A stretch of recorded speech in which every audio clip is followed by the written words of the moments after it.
My name is Clemente Rico. I am a senior in the landscape architecture program and I'll be graduating this May. I was born in central Mexico, this little town of 400 people called El Durazno, which translates to the peach. And my brother and I, our family moved here when we were 11. Where I come from, it's this very poor community that we had to rely on crops that my parents grew, corn, beans, a lot of prickly pear. So I think that was part of something that influenced me, and just this outdoor lifestyle. I've always liked art, and so in high school I was getting ready to make a senior project, and I wanted to find something that would combine both of them. So I did my senior project in landscape architecture, and I just fell in love the first time I heard, all the things that you could do as a possible landscape architect, and I decided to follow that path. And I'm extremely happy. I have no regrets about choosing landscape architecture as my major. I have a twin brother. His name is Maurilio Rico. And he's also doing landscape architecture, which is really interesting. A lot of my friends tell me, like, oh, I guess you guys are really good brothers, and you guys hang out together. And it's interesting because it never happened until now. When we were in middle school and high school, we were like really extremely individual. We just saw each other passing by on the hallway or outside, and it's like I wouldn't even know him. It's like somebody other student. We have different styles. But I also think that it's a huge benefit because we're able to criticize ourselves, constructively, right? And we're able to help in each other's work. Every time I have a question, I always ask him, hey, can you give me your opinion about this, if I like it or not? At least get something from him.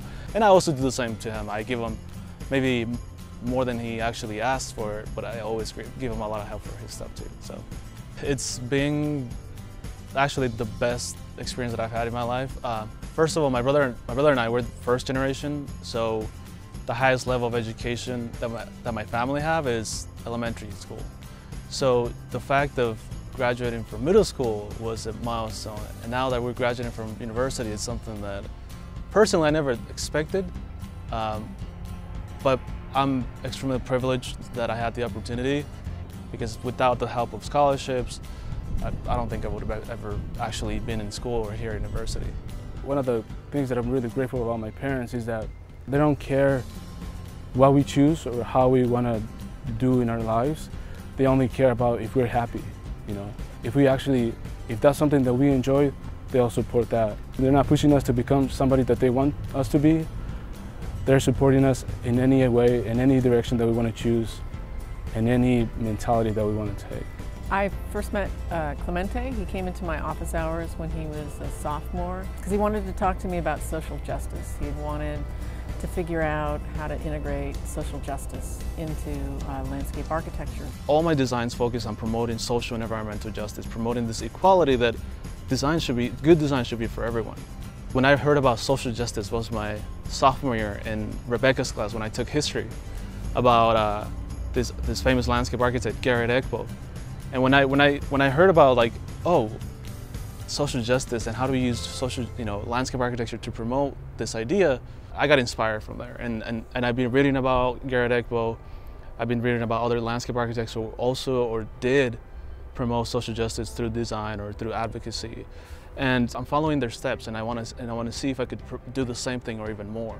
I teach lecture courses, history and theory, and so I'd see them at reviews when the students would present their work, and hear his name mentioned quite often, and his brother Maurilio's name mentioned when it was time to nominate students for awards or for design excellence. And then this year we were looking for who to nominate for the Landscape Architecture Foundation Olmsted Scholar Award.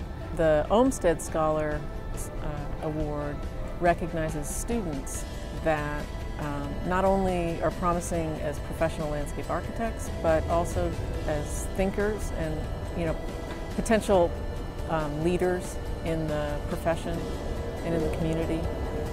And so he was a natural fit because of his commitment to social justice. Interesting enough is that 2 weeks before I got the nomination, I was looking at the Landscape Architecture Foundation page, and then I found this program.